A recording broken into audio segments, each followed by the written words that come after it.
Today, we are delighted to launch a new episode of the Global Citizenship Education Interview Series featuring Romina Kasman. Romina is a senior program specialist at UNESCO Multisectoral Regional Office in San José, Costa Rica.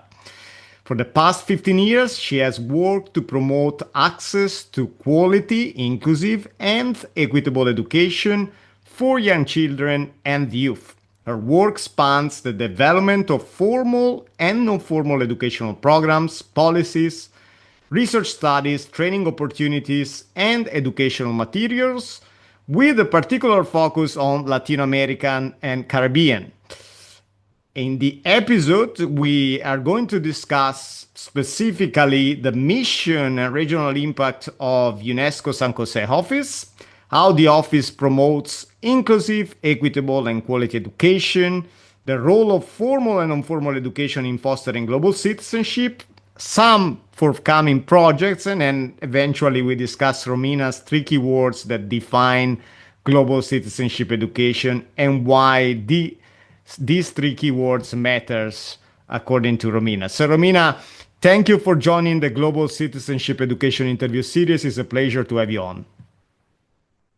Thank you very much, Emiliano, and greetings to all the audience in advance. It's an honor to be here. Thank you for this opportunity. And thanks to you. And I want to mention before we begin that our community of members here at the Global Citizenship Education Interview Series just reached 6,500 members. So that's a great milestone. And also, we welcome more than 70 experts with you today, both from the Global North and the Global South. And so I want to particularly thank our membership because they are really supportive and they follow all the episodes in the series. And then the series is growing fast. So that's great. And thanks for bringing good luck. And congratulations, Emiliano, for this. I think more than ever, this topic, the global citizenship education, has become more and more important for our changing world. It's not just, sometimes in the past, it was seen only as a political issue. But now, more and more, it's holistic and development issues. So, congratulations for that achievement. Thank you, thank you. And it's always a pleasure to discuss topics related to education with individuals like yourself committed to social justice and sustainability. And so I want to ask you a first question related to the role and mission of UNESCO San Jose. And so the question is if you could begin by telling us about the mission of the UNESCO San Jose Multisectoral Regional Office and why it matters in the current global context. Well, first of all, Emiliano, our office is a UNESCO office. So UNESCO, for those who don't know, is the United Nations Organization for Education, Science, and Culture.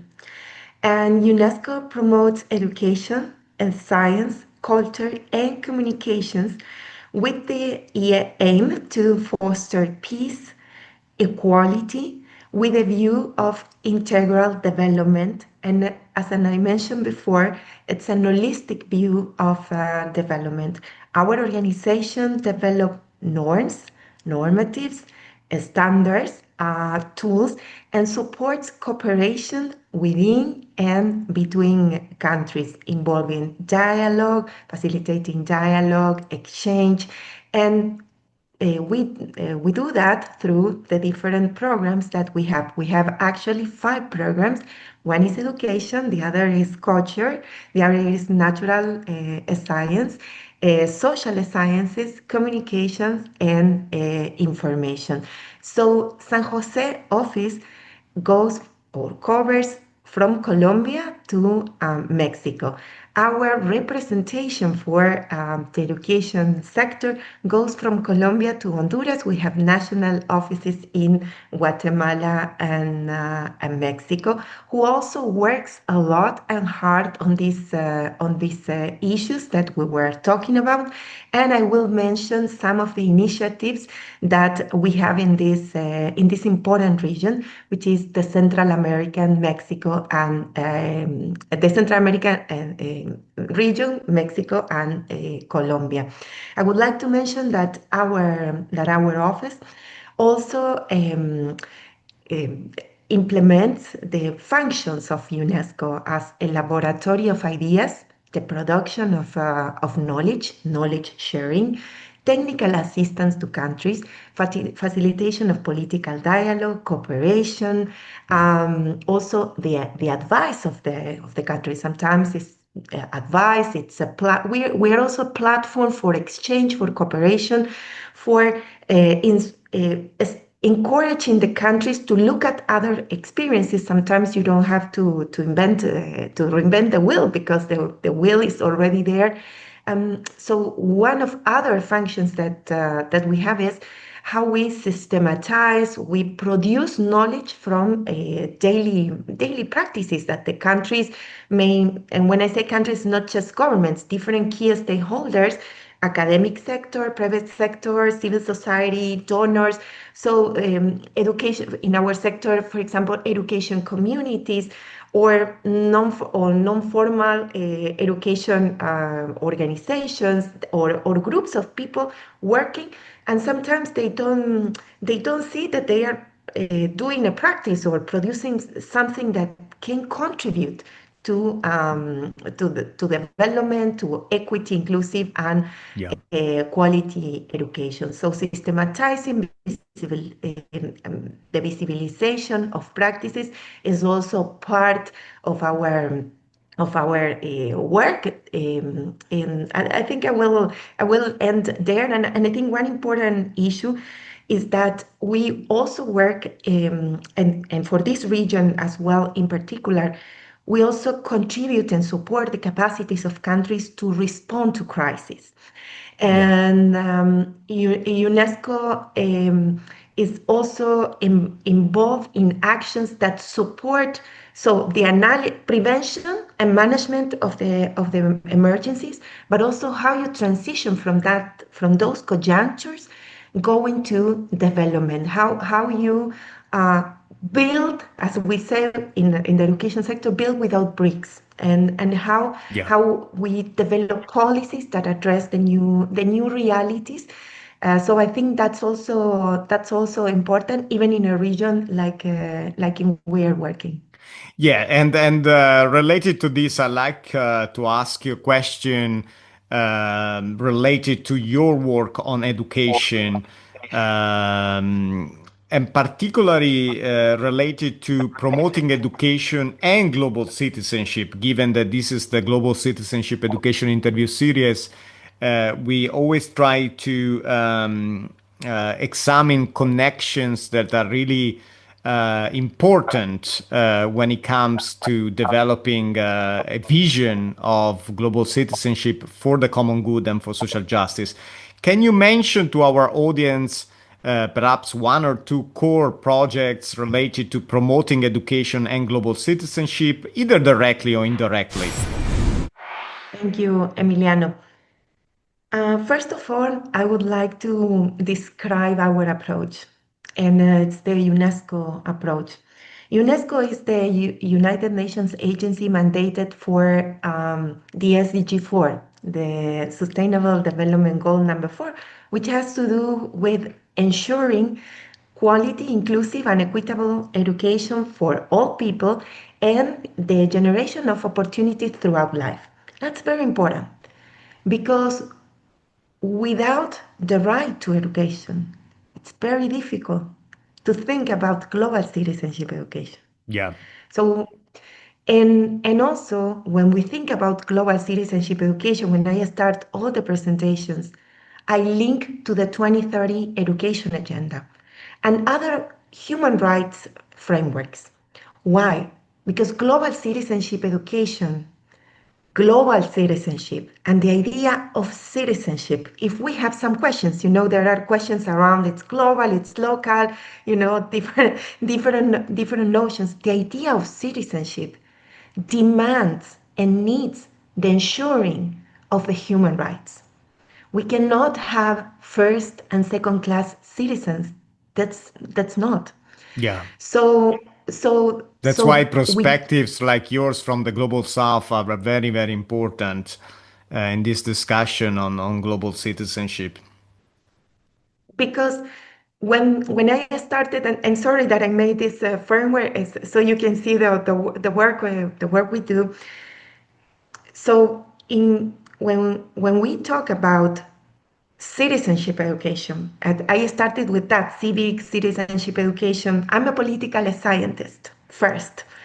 So at first I used to work in related to institutions, the rule of law, which is so important, and democracy, the culture of democracy, the culture of peace, human rights, of course. But the relationship between people and how you strengthen the relationship between people, how you develop the care, the love, friendship, solidarity. It's more than social emotional skills. It has to do with the sense of belonging to a same humanity. Mm. It goes beyond local, global, because we are equals. So if we start thinking about that, if we respect, value diversities and the stories and histories of the people, their stories, and also the history in which they grew and what they envision, their cultures and traditions, then we can start building the common good.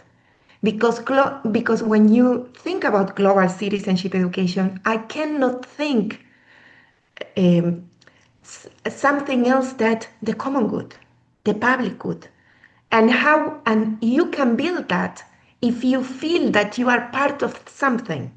Yeah. But that part of something is not just a notion that you build here, but it's also done with policies and with access, with equity, with inclusion. And that's very important. And from there, from that framework, from laws, norms, but also effectiveness of those policies to put you in a framework that you feel that you belong to. I have many experiences working with young people, in this kind of thing, this kind of initiatives that you encourage them to do initiatives. Let's transform and do. And once in one country, one young person told me, "You want me to transform for what?" And I was thinking, for the common, and I said, for the common good. And he told me, I don't I don't feel included here. What is the common good? Because I'm not part of that. So when you think about that, we need to start, I don't want to say from the scratch, but UNESCO defines, or the first basic definition of global citizenship education has to do with the sense of belonging to a same humanity. Yeah. And from there, you build. So having said that, our work, it's not I wouldn't say it's not easy, but it starts from vision, it starts from advocacy, and how not only education systems but education key stakeholders and other stakeholders related to education, how education can be effective, no, informal, non-formal, informal, how we can work with them to have this vision that I don't want to say that this is an umbrella, but it's a way of thinking how education should be, and also allows education to be part of a conception of development, inclusive, equitable development, sustainable development with social justice, with human rights. So with this idea, so part of our work has to do with advocacy. Of course, we Mm. also have been working with our different countries in capacity building of national education teams, also with civil society, with faculties of education. Sometimes they are not involved in strategies, and there you have the future teachers and current teachers. Yeah, And yeah, we don't pay, we take the teachers when they are already trained. And we need to work with the faculties of education. So this holistic vision of with whom we work is very important. Also with the students. So we need to work with the students, with families. So we need to have this circular approach, comprehensive approach, because that is how you build citizenship. I cannot yeah. go as UNESCO and say this is citizenship. This is Mm, no, because the notion of citizenship has, and this sense of humanity is and has to be defined, but each education community and each country in relationship to their history, yeah. because the difference in democracy, in the transition of democracy, for example, and how for example, I come from Argentina, so the way we transition to democracy is different from other countries, and that marks a lot how education embraces that. So what is the history of democracy of the country, the current situation, how well-being, welfare policies advance, how you ensure the right to education. If you have, for example, frameworks for the transformation of education, and then you go into how you build citizenship and the relation of citizenship with development. And so, having said that, we have done some projects, for example, with at the sub-regional level with the Hmm. SEXICA, which is for maybe the audience, some people know, some others don't, is the education and cultural coordination of the SICA countries, which is Central America and Dominican Republic.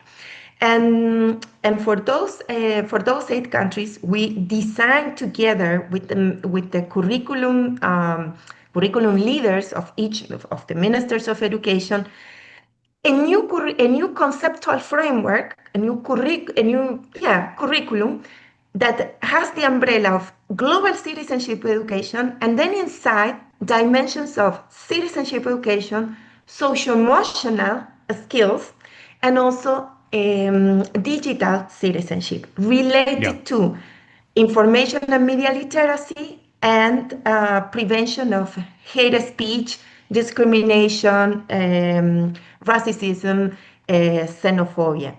We have also been working with more recently with faculties of education, trying to see how they are implementing global citizenship education to cope with conflict, violence prevention, and see how teachers are trained on this, and how it can be improved. And then we have several works at the national level. One that is coming with one of our countries, with El Salvador, has to do with a strategy, and this with UNICEF expertise France too.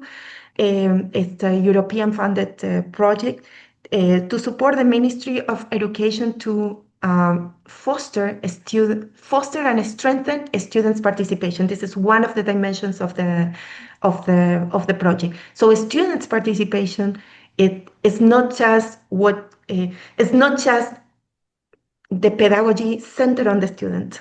Mm. It's It's also more than agency. that. Yeah. It was agency from the school to community, and the governance, how you strengthen the governance. So I can mention different different examples that we have. Maybe one last one is that I think the audience knows that UNESCO, well, member states have adopted the 2023 recommendation for human rights education, peace education, and sustainable development education.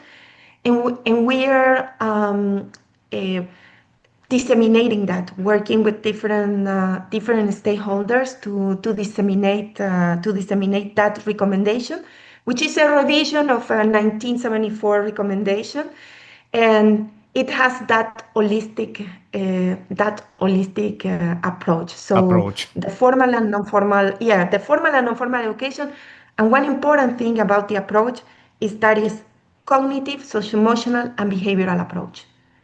It's because sometimes curriculum the curricula is focused on cognitive or focus on social emotional, also depending on levels. UNESCO has a lot of studies about that, but you need to connect the three. So the action, so if you want That's the to have challenge. citizens, that's the practice, the application, it's the challenge. But an application that is based on cognitive, like knowledge, because you need to have knowledge, but also knowledge, a knowledge that is oriented with social emotional skills. Because if not, your knowledge won't be focused. For example, if I don't um, um, educate you or give the tools to understand human rights, for example, or peace, then you can have a lot of knowledge, but not connected to problems, to issues. So that is Absolutely. yeah. And in addition to that, perhaps the conversations and dialogues are very important, the one that we are having here, but also more in general, continuously discussing what is global citizenship education. And in relation to this, as we head toward the end of this very interesting conversation, I want to ask you a challenging question. And the question is, how would you define global citizenship education in three keywords, and why would you choose these three keywords? First, peace, peace and development. Peace and development. Okay. That is, I think, one dimension. I think the other, and I will explain why. The second one should be equity and empowerment, and Equity and empowerment. Mhm. the third transformation, Transformation. a responsible, committed, democratic transformation, and peace and development because that is the aim. That is the aim, and development is the holistic development. Is the a development that includes the people, like I said in the beginning. And without equity and that notion of development, there's no empowerment. If you want citizens to to be empowered, and we talk about no global citizenship education, Hmm. in the citizenship, we need the people empowered, and Yeah. people can be empowered if we can ensure equity. And I don't think transformation occurs without the others. And you can transform if you feel empowered, if you feel included, and there's a view of development linked to peace and justice. So, and a responsible, committed, and democratic transformation. That transformation is very important for Is key. our realities. It's critical, and each society and each person selects the path how they do that. But we have many gaps, we have many challenges around the world, and the protagonism of human beings, even in this era of technology, artificial intelligence, we still have a lot to do and say. Absolutely, absolutely. Humans and non-humans, because you will be pleased to know that our common friends, Carlos Alberto Torres and I, are now writing a paper on this, where we bring in the notion of planetary ethics into this discussion on global citizenship education, because we realize that we keep focusing on humans, but without focusing on non-humans too. We're just partially discussing the potential of this pedagogical framework, holistic pedagogical framework, as you suggested. Also, I want to mention that as I was preparing for this discussion together, I realized that May 21st marked the World Day for Cultural Diversity, for Dialogue and Development, which is a day, and I'm reading because this is very important, that honors not only the richness of the world's cultures, but also the vital role of intercultural dialogue in achieving peace and sustainable development. So, what a pleasure to welcome Romina Kasman from the UNESCO office in San Jose. Great perspectives, very interesting discussion. Thank you for joining the Global Citizenship Education interview series. Thank you a lot, Emiliano. Thank you for opening this window to talk a little bit about UNESCO works. I think it was at the global level, and also how we cooperate with the key Yeah. stakeholders in the countries we cover. Thank you a lot. And let's collaborate together on this notion of global citizenship education. I'll be very pleased to do so. Thank you a lot.